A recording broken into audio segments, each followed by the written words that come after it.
Hi guys. Yes, hello people. You're most welcome guys to today's episode of Sessions with Ella. Thank you so much for joining me everyone. On this channel I discuss workplace excellence and career growth. I discuss relationships, and in order not to sound overtly prescriptive, I make sure to share a part of my life with lifestyle vlogs popping up here and there. And in addition to this, because we have newly relocated pretty much to the city of Calgary, Canada, I make sure to bring up Canadian content, relocation content that can help you, settle in Canada as early and as soon as you'd love to, okay, and as seamlessly as possible at that. So yeah, you're welcome. Thank you again for joining. Please guys, make sure to hit the subscribe button.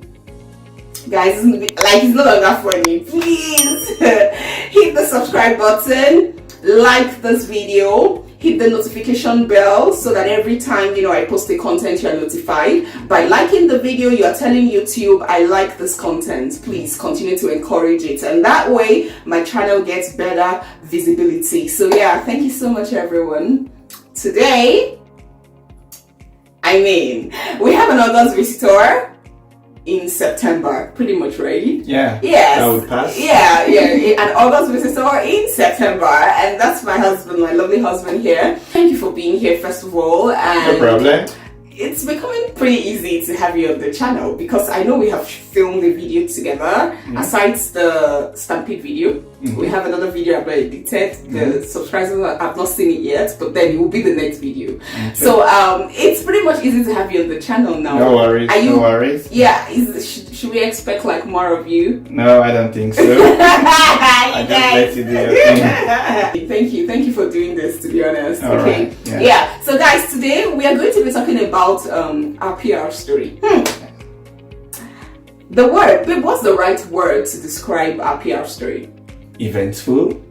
Okay, I think eventful cuts it, okay? And, I thought about doing this video alone, but man, there's no way this video would come out without having my husband, do this with me. And you'll understand why. If you'd like to see that, please stay tuned. We will be right back, guys.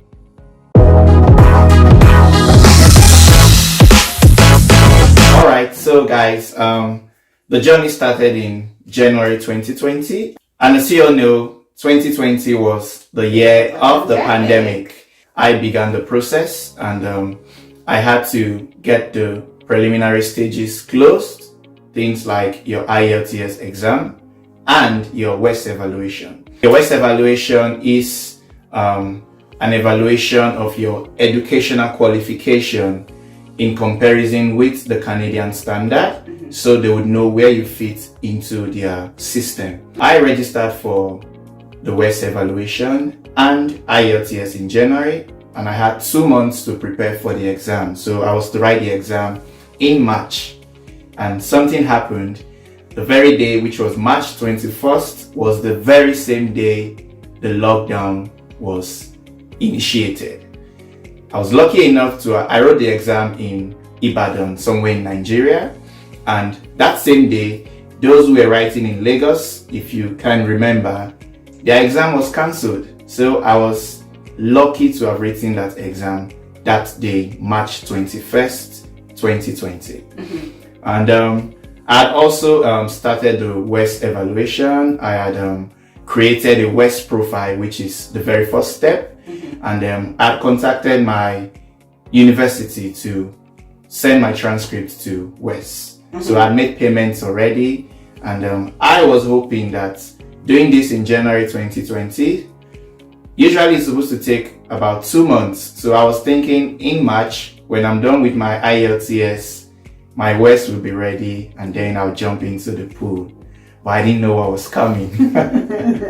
So just a quick background. When my husband actually started the process, we hadn't even met each other. So we met in when? July.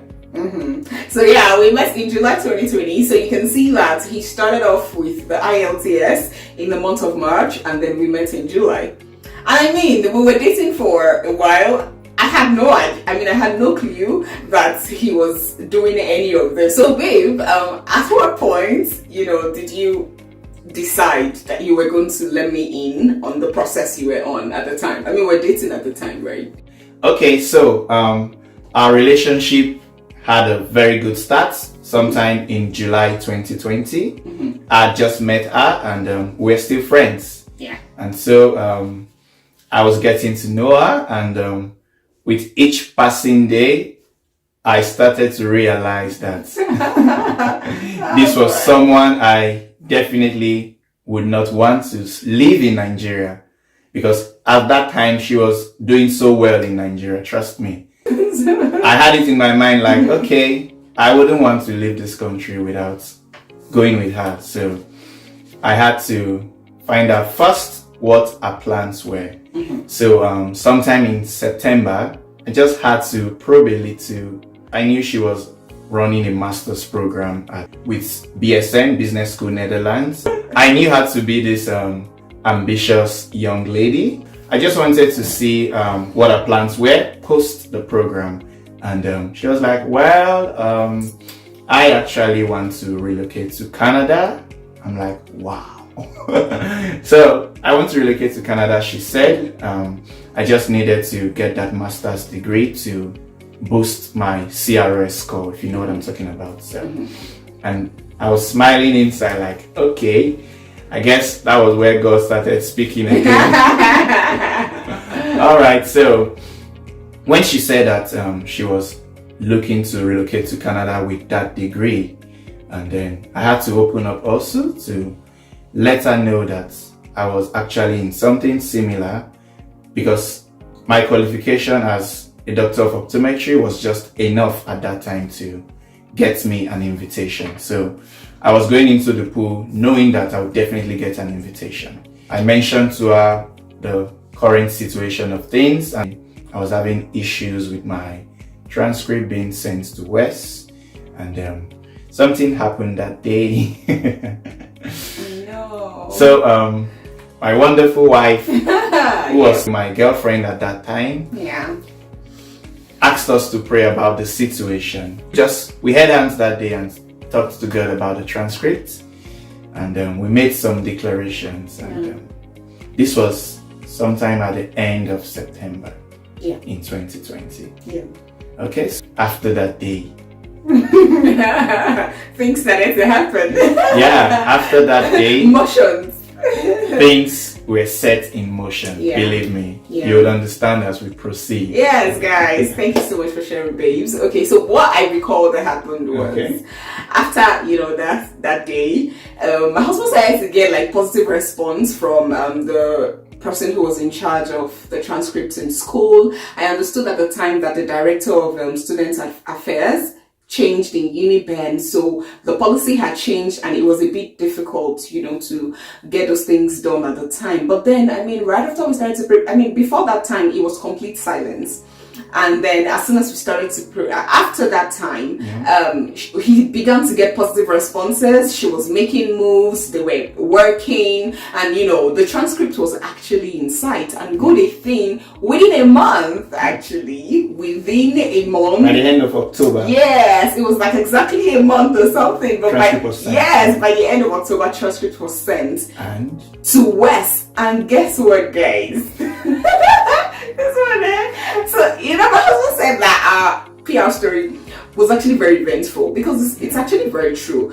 Prior to that time, what my husband knew to be the duration for West evaluation would usually be 21 days after the receipt. Yes, after receiving your transcript. But for some reasons, and I wouldn't know if it was COVID that expedited, that. I'm not sure what it was, but we're just grateful it happened. Within 24 hours, my husband's certificate was evaluated without extra verifications, as West would usually do. They would evaluate your certificate and then send for verification to your school again. All of that protocol was just bypassed, and in 24 hours, he was ready to, get into the pool. Guys, remember, this is already end of October, right? And if you can take your mind back to 2020, for those of us who have been trying to come to Canada, you would see that in 2021, there was no invitation to apply. Which means that if we had missed that timeline, if the West evaluation had dragged a little more, if West had decided they wanted to proceed with verification, and there was some delay from Uniben to verify as usual. And then that extends beyond 3 weeks. We would have missed that invitation to apply. There's nothing you want to say about it. Nothing short of a miracle, to be honest. All right, guys. So the invitation came in 2020, November 18th, which was a very unique draw. Everyone would remember. And it would interest you to know that after that November 18th draw, we had like just 2 draws in December, and then there was silence. 2021 came, there was no draw up until sometime later in the year when they started inviting only specific classes like the Canadian Experience class and the provincial nomination candidates. So, but there was no more all program draw. There were no all program draws again. I submitted the application sometime in 2021, February 5th. And as usual, it's expected that the timeline for processing would take 6 months. But with the pandemic, processing times started to skyrocket. Yeah. From 6 months, it went to 10 months, and then just when the pandemic came, it became 1 year. So at the time I submitted, we were expecting things to go so fast, and there was silence. Yeah, I like that there was silence because, to be honest, it's my husband who had, moments of checking. I can tell you that, babe, I think you actually looked at your profile every single day from February 5th till we actually, got the entire thing done. So yeah, there was silence for the most part. I mean, all of February, all of March, all of April, it was like nothing happened. All of May, all of June, all of July. And guys, you know that if you applied before getting married, you have the opportunity to add your spouse to the application along the way. And when you do that, your spouse would not need to write the IELTS. Nobody is recalculating your score anymore. So that's where I'm seated, because I didn't write any exams. He pretty much just updated IRCC to say, I am married now. Can you please add my wife? I mean, even when we did our main wedding in October, there was still nothing, right? And then it then looks like after we got married in October, it was as if IRCC decided to, give us like wedding gifts, because motion started to happen. I mean, how much do you recall, babe? After our wedding in October, my wife was eventually added to the application in 2022. January, like the second week of January in 2022. Yeah. 14th of January, I think. After that, things started to gain some speed. Yeah. Shortly after she was added, in 2 weeks. As wedding gift. Yeah, I think that was our wedding gift. So, in 2 weeks, our biometrics was requested. Yeah. Which she did, and after that, there was another little silence, but this time it wasn't excruciating, I would say. No, but it was for you because yeah, because remember I had to check that every single day. Yeah, I had to check that profile every single day, whether I was expecting any updates or not. I would at least check it before sleeping, just to see if there's any form of ghost updates. You guys will know what I'm talking about if you're in the process, just to see if maybe there will be any ghosts, because sometimes there could be an update to your application, but you wouldn't get any notification. So you would only get that if you log into your portal to see if there's any updates that was not communicated to you. So I would literally do that every single day for the last 1 year. Shortly after our biometrics, I got another notification to repeat my medicals, because before I submitted the application, I already did the first medical, but as you would know, your medicals only last for 1 year. So at this time, it was already expired, and Canada would not joke with that. You would do a fresh one. I think I remember something that happened during the re-med. That's what you call it at the time. Yeah. So my husband was, because at the time, right, a lot of persons whose visa offices were in like Accra and the RROC, they were getting responses, re-medical and everything. Yeah. Now my husband's medical had already expired and he's like, but they ought to have reached out to me for re-medical. So he just said, you know what? I'm going to book my date ahead. You remember? He was like, I'm going to just book a day ahead and then let's see if they'll reach out to me. Because at that time, what's the name of these guys that do the medical? Q-Life, right? We're going to use Abuja, right? And which one is in Abuja? IOM. IOM is in Abuja. And we're hearing that IOM was getting filled. There was no space for a medical. So my husband just booked ahead and just chose March 3rd. I think it was March 3rd. I remember that day. My husband just chose March 3rd. He chose March 3rd, I think about 2 or 3 weeks before that day. And so as March 3rd was getting close, he was like, babe, they never called me for re-med. And then guys, I was thinking, okay, would I just go ahead and do it? Yeah, because I wasn't really sure if my medical was expired, because when I did when I did the first one, I had a bit of a drag before it was passed. So at that time, I wasn't sure if the expiration would be the date I did the first one, and if it was the time I did the additional medical information that it required. So, but I just booked the upfront medical. And what happened? For March 3rd. And interestingly, March 2nd. Oh my God! March 2nd, 2022, a day before the date I had chosen. Yes. My phone beeps and I have in my mail a request letter for another medical. I'm telling you guys, this, like, you don't understand. Things were happening at the time and we just kept feeling like, what's with all this? You know, he booked March 3rd and March 2nd, IRCC actually reached out and said, go, and my husband was on his way to Abuja the very next day. In fact, earlier. And I think your appointment for the next day was supposed to be like 9 a.m. He was like, I'm going to get there, even if I go late. I'll tell them today is my appointment. I only made it late, you know. And so he was on way to, I was even like, babe, why don't you take flights? He was like, no, the flight is for 1 p.m. I'm not doing any flights. I have to be on my way from, gosh, you guys. But then, I mean, we can't complain, right? He got to Abuja, did the re-med successfully, and then got that updated. And after that, babe, the re-medical was done that same day when I got to IOM, and after a very short time again, a lot of things happened in between, but then my medical got passed.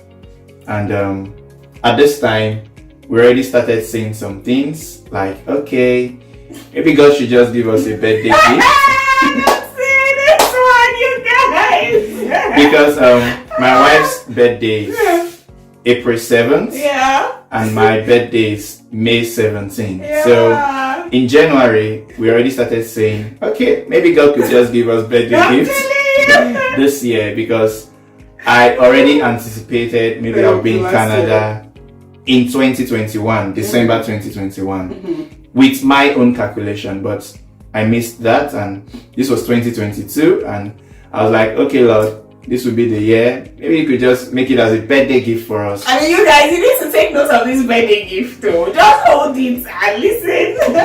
And this was in January, where we made, usually at the beginning of the year, we have some special prayers, make some confessions and everything. So God listens, actually. He does. Okay? He totally does. So so shortly after that medical, usually some things went on in between, and April 7th came, my wife's birthday, and that evening we had the first sign. Yeah, I know. That very evening, something happened. There was an update. Before now, when your application is still ongoing, there are some checks that would be carried out, like the background check. And prior to this time, background check would say in progress, if you know what that means. So, but then we logged in, and background check that was saying in progress moved from that to not applicable.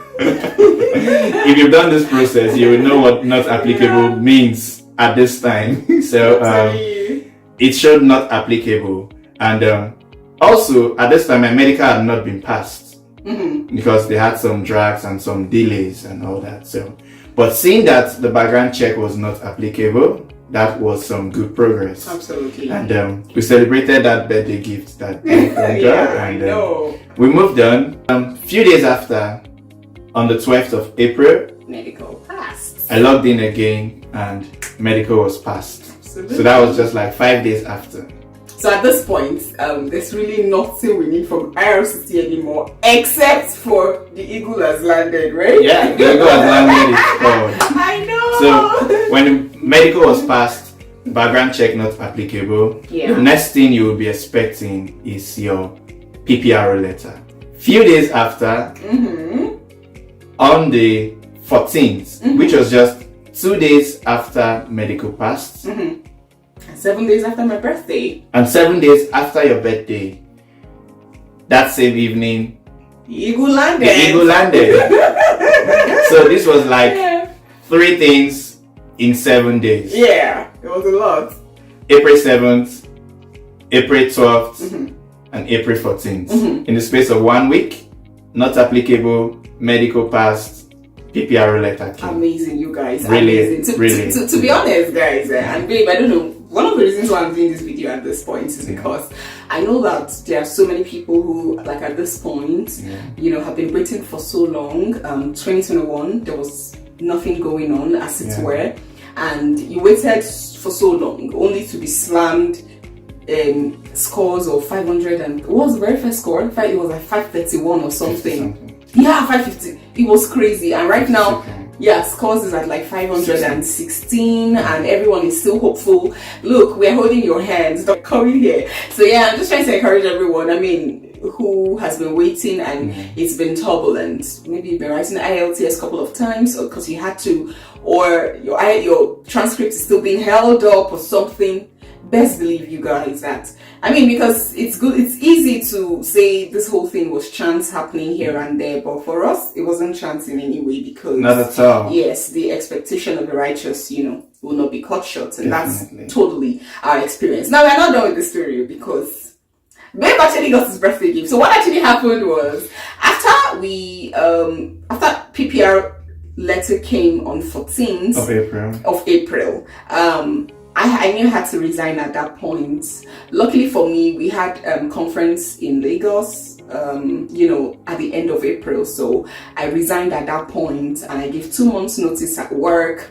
So yeah, we knew that June 30th was going to be basically almost our last day in Nigeria. You know, we should at that point already be planning to leave. And after I did that, you know, resigned at work, we also knew, okay, we needed to at least book our tickets, our flight tickets, right? But we weren't sure, you know, when we needed to book at least 2 months ahead so that we would have, you know, some bargaining power, right? So Babe was the one handling all of that, to be honest. So we had to look at, like, okay, immediately after 30th of June, because at the point, you know, Babe was entrepreneurial with his work, so it's easy for him to sign out at any time. So we needed to work with my own resignation deadline. Now, I mean, a few days after resigning, we knew we needed to leave Nigeria already within like the first week of July, but we weren't sure, should we book the tickets? Will Accra send back the passport? I mean, like, we send the passport to Ghana. Will Accra send the passports before that day? I hope we're not going to get stuck, but anyways, it's all a step of faith, to be honest. So we booked our tickets ahead of, you know, July 5th, and then at this July 4th, July 4th. At this time, Babe's birthday was already around the corner, because his birthday is May 17th. And guess what, guys? Alright, at this time, passports had been sent out to Accra for the visa stamp, and the scheduled day for our flight was fast approaching, and I was still expecting my birthday gift on May 17th. And so baby had traveled at that time, and it was my birthday. May 17th actually came, and few days before that, the passports had been stamped, and I was told I would receive the passport between a certain time. I was supposed to receive it between 15th of May and I think 21st of May or so. But then my birthday came May 17th, and yeah. Here he was, guys. My husband was literally being dramatic on this day. And guess it came so early in the morning. Yeah. It was like the first thing before my gift even arrived. It was the first thing that, and he's like, "Babe, I'm on my way to pick up the," and he went, picked up the passport, and literally strapped it with the seatbelt and sent me the picture. You guys, I've never seen anything that's dramatic, to be honest. But yeah, that was it. And I mean, by 17th, we were good. The visa was there, and we knew we were going to be leaving Nigeria exactly on the 4th of July. So the process was complete at this time. So the entire process took how long, The entire process took 14 months. I mean, from when I submitted the application. Right, and so yeah, on the 4th of July, we were on our way to Canada, and we landed on the 5th of July. I have an entire video that chronicles the entire experience from the day we left Nigeria. So all the issues with Ethiopia Airline, not exactly issues, but very hilarious video, but at the same time really helpful in how we forgot our bags. We didn't forget our bags. Air Canada left our bags at Toronto when we got to Calgary. Everything. I took time to detail all this in our travel video, to Canada. Yes, and we're running at the airport. Oh God, maybe remind me. Anyways, you guys, I'm gonna link that video up here. Make sure you go watch it because it's gonna help you if you are on your way already. In addition to that, I have had an extensive resource. I've gotten a lot of feedbacks on how, I am quite detailed and straight to the point. Yeah, anything to really support. I'm really happy. So go through the relocation series as well, and make sure to binge watch all of the videos that can help you settle in fully while you're here. For those who have no idea what I'm talking about, and what I mean is you have not started the application at all, not to worry. By my next 2 videos, for example, I think next 2 videos, I'm going to start also a series on the pathway to Canada. I'm just going to, as much as I know and as much as my research would find, the various pathways. So, I mean, you were telling me about some of the pathways that opened up recently, right? I'll try to put all of that and guide you on how to, try your luck in getting to Canada. For those who are in the application already, who are waiting, who are hoping, I just want to encourage you as well. If you want this so bad, trust me, there is a miraculous in everything. They've even taken a step to go for it already, and I'm sure that it's going to get perfected for you, because I know that some persons want it more than other people. But if this is really what you want for yourself, for your family, for your kids, I believe that, it would come to pass as you have desires it, okay? And finally, for those who are aspiring for this, but for some reasons you have just not gotten into the pool, babe, I feel like that's a problem, because you were the one who was telling me of that YouTuber who was sharing her story. Because she was in the pool, she got nomination from Alberta. She didn't even request. She just stumbled on a nomination. I remember he was telling me that story recently. So I feel like everyone should at least just try to get into the pool. That's the first step. Just find your way into the pool. Stay there, whether your score is whether the scores are 500 right now and you're 300. Just be there. Just stay there. You never know, because sometimes these provinces scout for people within the pool, and sometimes their requirements are not exactly straight. You might not even know why they called you to just come and apply, even when you didn't even request for it. So yeah, I'd encourage you, at least get into the pool. Write your IELTS, get into the pool, evaluate your WES, and then proactively request for provincial nomination. You can work for it. Yes, I'm also going to talk about that in detail, in subsequent videos. But so far, so good, guys. How's today's video been for you? Thank you so much, babes, for doing this with me. We No worries. No worries. we literally relived all the experiences that led up to this Yeah, point. it's And been to a be while. honest, I feel grateful afresh, you know. Yeah. I feel grateful afresh, and I'm just thankful to God for everything and how the entire process went. So guys, I'm here for your questions. Leave me your questions, leave your comments. Tell me if Baba should continue to come to this channel. Babe, come. Please do more videos. By next week, guys, I'm going to be dropping a video we did together on how we manage conflict in our home. I believe that you will get a thing or two. Yeah. How we manage, mitigate, prevent, everything. Wonderful video. I can't wait for you to see it. Thank you so much, everybody. If you've not subscribed Yeah. and you want to see videos that are booting, Yeah, please do in the subscribe works. so you won't miss any of those Yeah, updates. thank you. Don't forget to subscribe, guys. Thank you so much, Unama. Thank you, guys. We are. Should I say we are going to be seeing you in the next episode, or only me will see them? She would be seeing you in the next episode. I'm going to be seeing you guys in the next episode of Sessions with Ella. Thank you so much, everyone. Bye.